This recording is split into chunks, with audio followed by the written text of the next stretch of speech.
नमोस्तु नमोस्तु नमोस्तु नमो ओरियंताणं नमो सिद्धाणं नमो वैरियाणं नमो वज्रायणं नमो लोये सहस्राहुणं ओंकार बिंदु संयुक्तं नित्यं ध्यायन्ति योगिनः कामदं मोक्षदं चैव ओंकाराय नमो नमः।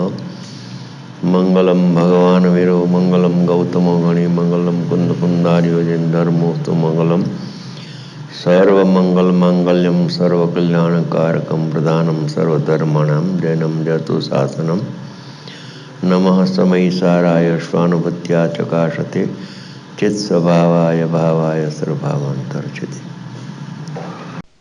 વેદ અનન્ય છે, તેથી દ્રવ્ય કર્મની રચના છે. રાગ એ જીવની રચનામાં આવતું નથી, અને રાગનું ફળ જે દુઃખ છે એ જીવના ભોગતા ગુણમાં આવતું નથી. જીવ દુઃખને ભોગવે એવો જીવનો સ્વભાવ નથી. જીવનો તો સ્વભાવ નથી, પણ જીવમાં જે ઉપયોગ પ્રગટ થાય છે એ પણ રાગને કરીને દુઃખને ભોગવે એ ઉપયોગનો પણ સ્વભાવ નથી. એ કરતા ભોગતાપણું અભેદપણે દ્રવ્યકર્મમાં છે. સ્પર્શગંધ વર્ણ એ નોકર્મમાં અભેદપણે છે, તેથી આત્માથી સર્વથા ભિન્ન છે. આ ભેદ જ્ઞાનની પરાકાષ્ઠાની ગાથા છે, અને એમાં પ્રતિભાસને રાખે છે. જો જ્ઞાન થાય છે, પ્રત્યેક જીવમાં પ્રત્યેક સમયે ઉપયોગ પ્રગટ થાય છે, તો એ ઉપયોગ સ્વચ્છ છે, ને એ ઉપયોગનો સ્વભાવ જ સ્વપરનો પ્રતિભાસ થાય એવો ઉપયોગનો સહજ પોતાનો સ્વભાવ છે. એ સ્વચ્છતામાં જેમ દર્પણની સપાટીમાં એની પર્યાયમાં દળ પ્રતિભાસે છે, એમ બહારના પદાર્થો પણ એમાં પ્રતિભાસે છે. બહારના પદાર્થોથી તો એ દર્પણ સર્વથા ભિન્ન છે, અને એનો જે પ્રતિભાસ થાય છે એની પર્યાયમાં એ તો દર્પણની અવસ્થા છે. દર્પણની અવસ્થા છે એ તો દર્પણથી અભિન્ન છે, તેથી પરપદાર્થ ભિન્ન અને પરપદાર્થના પ્રતિભાસથી અભિન્ન એની પર્યાય, એવી પર્યાય દળથી કથનચિત અભિન્ન છે. અપૂર્વ વાત ભેદનાની છે. આ અનંતકાળથી પોતે માયનું છે, અને શાસ્ત્રોમાં પણ વ્યવહારના કથન આવે છે કે આત્મા રાગને કરે ને દુઃખને ભોગવે. વ્યવહાર નીતિ છે એમ આવે મને શબ્દ, પણ કરે છે ને ભોગવે છે એટલું તો આવે. પણ અહીંયા કે છે કે આત્મામાં રાગ થતો જ નથી, રાગ બીજે થાય છે, અને આત્માના જ્ઞાનમાં માત્ર પ્રતિભાસે છે. જેમાં પ્રતિભાસે છે જ્ઞાનમાં, જે પ્રતિભાસે છે રાગ, એ જ્ઞાયકમાં તો આવતો નથી, પણ એ ઉપયોગમાં આવતો નથી, માત્ર એનો પ્રતિભાસ આવે છે અંદરમાં. તેથી રાગ આત્માના દ્રવ્ય ગુણ અને પર્યાયથી ભિન્ન છે. કોઈ કે રાગ પર્યાયમાં તો થાય કે નહીં, કે કેની પર્યાયમાં થાય? જીવની પર્યાયમાં થાય કે દ્રવ્ય કર્મના પર્યાયમાં થાય રાગ? સર્વજ્ઞ ભગવાને કેની પર્યાયમાં રાગ જોયો?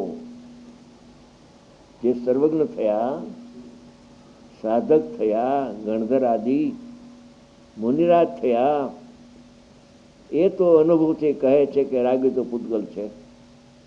એમાં આવશે બધું. પેલા રાગ મારામાં થતો જ નથી. કોઈ તમને એવા વ્યવહારાભાસી મળશે, ભટકાશે, કે જો રાગ આત્મામાં થતા નથી તો આ સંસાર કેનો? એને સંસારમાં દેખાય છે, સંસાર એના આત્મામાં. એ બોલે છે કે જો રાગ આત્મામાં ન થાય તો સંસાર કોનો? એને જીવનો સંસાર માન્યો છે. જીવમાં સંસારનો ત્રિકાળ અભાવ છે, જીવમાં સંસાર નથી. હા હા હા, એવી અપૂર્વ આ ગાથા પ્રતિભાસના માધ્યમથી પ્રતિભાસનું શું સ્વરૂપ છે. પ્રતિભાસ તો એટમ બોમ્બ છે. પ્રતિભાસનું સ્વરૂપ જો સમજવાનો પ્રયત્ન કરશે તો મિથ્યા તો નહીં રહીએ, એમ સંતો ગેરંટીથી કહે છે. હા, કેમ કે એમાં છે નહીં, રાગનો ત્યાગે આત્મા કરતો નથી. એ તો રાગના અભાવ સ્વભાવે અપોહક એનો સ્વભાવ છે. નાયકે તો રાગને ગ્રહણ કર્યો નથી, પણ જ્ઞાયકનો ઉપયોગ પ્રગટ થાય છે, જેમાં સ્વપ્નનો પ્રતિભાસ થાય છે. એવા સામાન્ય ઉપયોગે પણ રાગને ગ્રહણ કર્યો નથી, કોઈ કાળે ગ્રહણ કરશે જ નહીં. હા હા હા, એવો ઉપયોગનો પણ સ્વભાવ છે, તો જ્ઞાયકમાં તો રાગ ક્યાંથી આવે? અપૂર્વ ગાથા છે. 92 બે ગાથા છે. આપણે ટાઈમ ઘણો છે, 2 અત્યારનો ટાઈમ છે ને 2 કાલનો પાછો ટાઈમ છે, કે વાંધો નહીં આવે. અપૂર્વ ગાથા છે. જેટલો એનો મહિમા ગાઈએ એટલો ઓછો છે, એટલો માલ ભર્યો છે આમાં. આપણે તો કાંઈ કાઢી શકતા નથી. લખનારે તો એટલો બધો માલ ભર્યો છે. આપણી શક્તિ પ્રમાણે એનું અવગાહન કરી અને આપણું કામ કરી લઈએ તો થઈ શકે છે. એ 92 ગાથા આપણે કર્તા કર્મ અધિકારની 92 ગાથા ચાલે છે. ટીકા: અજ્ઞાનથી આ આત્મા કર્મના ઉદયથી નહીં, કર્મના ઉદયથી આત્મા અજ્ઞાની થતો નથી, અને કર્મનો ઉદય છે માટે એકતા થાય છે એમ પણ નહીં. એકતાનું કારણ પોતાનું અજ્ઞાન છે. અજ્ઞાન એટલે સ્વ અને પર ભિન્ન ભિન્ન હોવા છતાં, વિશેષ નામ તફાવત હોવા છતાં પણ એને એક જેવા પ્રતિભાસે છે. એક થઈ શકતા નથી. રાગ અને જ્ઞાન એક થઈ શકે નહીં.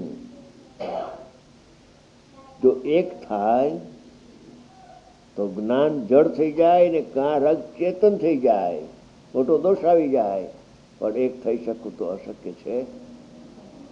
અજ્ઞાનથી આત્મા, અજ્ઞાન એટલે સ્વ અને પરનો વિભાગ હોવા છતાં એને એકત્વ ભાસે છે. ભૂતગલના પરિણામમાં રાગ થાય છે ને એ પ્રતિભાસે છે જ્ઞાનમાં, તો એને ભ્રાંતિ થઈ ગઈ છે કે રાગ મારામાં થયો. મોટરનો પ્રતિભાસ થયો તો મોટર મારી. પુત્ર પુત્રીનો પ્રતિભાસ થાય તો એ મારા. સોનું ચાંદી જર ઝવેરાત પ્રતિભાસે તો એ મારા. એમ સ્વ અને પર બે જુદા હોવા છતાં એના લક્ષણ ભેદે ભેદ કરીને પણ ભેદ જ્ઞાન કરતો નથી, એટલે એને તફાવત નામ જુદાઈ ભાસતી નથી. અજ્ઞાનથી આ આત્મા પરનો અને પોતાનો પરસ્પર પરસ્પર એકબીજા વિશેષ નામ તફાવત નામ જુદાઈ ન જાણતો હોય ત્યારે છે તો જુદાઈ. એક થઈ ગયા છે ને એને હવે વિભક્ત કરવા છે, જડ ચેતનને જુદા કરવા છે. ઘઉં ને કાંકરા એક થયા નથી, એ તો જુદા જ છે. એમ મેલ અને પાણી નિર્મળ, પાણી મેલું થયું જ નથી. એ મેલું થાય છે, માટી મેલી થાય છે, પાણી મેલું થતું નથી. પાછું એને નિશ્ચય વ્યવહાર બહુ સાંભળ્યું છે ને, એટલે વ્યવહારનું શલ્ય આગળ કરે છે કે પાણીના દળમાં તો મલિનતા ના આવે તો કાંઈ નહીં, પણ પાછું હોશિયાર એવો છે, ચાલાકીથી વાત કરે કે પાણીની પર્યાય જ્યારે માટીના સંગમાં જાય છે ત્યારે પાણીની પર્યાય મલિન થાય છે. પાણીની પર્યાય મલિન થતી જ નથી. એનો પ્રતિભાસ અજ્ઞાન છે. એ પાણીની પર્યાય નથી. જેને પાણીની પર્યાય કહે છે એ પાણીની પર્યાય નથી. પાણીના લક્ષણથી પાણીનું લક્ષણ સ્વચ્છતા છે અને આ મલિનતા છે, એક નથી. માટે એ ભિન્ન ભિન્ન છે. તે પાણીની પર્યાય વ્યવહારને પાણીની પર્યાય કઈ ભલે કે જ્ઞાની કાંઈ વાંધો નહીં, તો આપણે તરત જ પૂછવું જોઈએ કે પ્રભુ પાણીની પર્યાયને મલિનને આપણે વ્યવહાર શબ્દ વાપરો તો એ નિશ્ચયથી ખરેખર શું છે? એ પાણીની પર્યાય છે કે કોઈ બીજાની કે માટીની પર્યાય છે? તને કહ્યું તો ખરું વ્યવહાર જ છે એટલે કે એમ નથી. તારે સમજી લેવું, પણ સમજો નહીં ને પૂછું તો કાંઈ વાંધો નહીં, પૂછું. એક વાર ની 10 વાર પૂછજે, પણ એ પાણીની પર્યાય નથી. અણમરતો ભાવ છે, એમાં સ્વચ્છતા નથી. એમાં માટીનું લક્ષણ વ્યાપેલું છે, એમાં પાણીનું સ્વચ્છ દળ એમાં વ્યાપક નથી. પાણીની સ્વચ્છતા એમાં વ્યાપક નથી. માટીની મલિનતા એમાં વ્યાપક છે. વ્યાપી વ્યાપક ભાવ તો એક સ્વજાતિના દ્રવ્ય પર્યાયમાં હોય, પાણીની પર્યાય જ નથી. એ તો માટીના પરિણામ છે. તો પછી આ વ્યવહાર બધો જૂઠો. કે તારે રાખવો હોય થોડો જૂઠો ને થોડો સાચો તો તું જાણ. સર્વજ્ઞ ભગવાન તો બધો વ્યવહાર અભૂતાર્થ લખ્યો છે. એમ અસદભૂત વ્યવહાર છે એ તો જૂઠો છે, પણ સદભૂત વ્યવહાર પણ જૂઠો છે. 4 પ્રકારના વ્યવહાર આ અભૂતાર્થ અસત્ય અર્થને પ્રગટ કરે છે. જે નથી એને આત્મા કહે છે. અહીંયા અપૂર્વ વાત છે, શાંતિથી સાંભળવા જેવી છે. એકવાર છઠ્ઠી ગાથા ચાલતી હતી, ગુરુદેવ છઠ્ઠી ગાથાની વ્યાખ્યા કરતા હતા.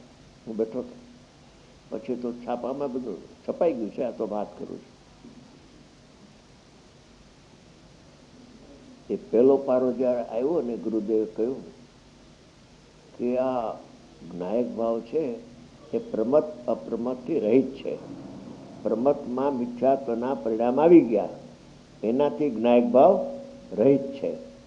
રહિત કહીને પછી આગળ વધતા કહે છે કે જો શુભાશુભ રૂપે પરિણમે એના સ્વભાવે તો આત્મા જડ થઈ જાય. પછી એનાથી આગળ કરીને એમ આમ કહ્યું કે આ બધા ભાવો એ પરભાવોથી ભિન્નપણે ઉપાસવામાં આવે ત્યારે શુદ્ધ કહેવાય. ત્યારે એની વ્યાખ્યા કરતા પાછું એમ કહ્યું કે પરભાવથી ભિન્ન એટલે પરના લક્ષ્ય રાગ થાય છે, અને રાગથી ભિન્ન એમ નથી કેવું. અહીંયા આ આધાર આપો છું ગુરુદેવનો, 18 ભાગમાં છે, આ લખેલું છે એમાં. ત્યારે ગુરુદેવ ખુલાસો કર્યો કે પરભાવથી ભિન્નપણે ઉપાસવામાં આવતા, પરભાવ એટલે શું કે પૂતગલના ભાવોથી ભિન્નપણે ઉપાસવામાં આવતા એ રાગ દ્વેષ મોહ ક્રોધ માન માયાનો લોભના ભાવ એ પૂતગલના ભાવો છે. એ પરભાવથી ભિન્ન. આત્માથી જ્ઞાનથી અભિન્ન છે. આત્મા આત્મ સ્વભાવમ પરભાવમ ભિન્ન. એ પરભાવ છે. અહીંયા રાગને થાપે છે, એ પરભાવ નથી. અહીં તો જ્ઞાન થાય છે, અહીં રાગ ક્યાં થાય છે? કોઈ જીવની પર્યાયમાં મિથ્યાત્વનો રાગ થતો નથી, અત્યારે જ્ઞાન થાય છે. અને મિથ્યાત્વનો પ્રતિભાસ થતા, રાગનો પ્રતિભાસ થતા એને તફાવત નથી દેખાતો પોતાના જ્ઞાનથી. તેથી આ મારામાં થયો છે રાગ, દુઃખ મને થાય છે ને હું દુઃખને વેદું છું, એવી એની ભ્રાંતિ થઈ ગઈ છે. ભ્રાંતિનો સંસાર છે, બાકી છે નહીં વાત સાચી. પરભાવોથી ભિન્ન. ગુરુદેવે ખુલાસો કર્યો પડ્યો કે પરભાવથી ભિન્ન એટલે કે પરના લક્ષ્ય રાગ થાય, એ રાગથી ભિન્ન એમાં કેવું નથી. પરભાવો એટલે કર્મના ભાવો, કર્મની સત્તામાં ભાવો થાય છે રાગ. એ રાગ દેશ ને સુખ દુઃખ ના ભાવ તો ચેતનમાં જ થાય. કઈ જડમાં થાય કે આ જડમાં થાય.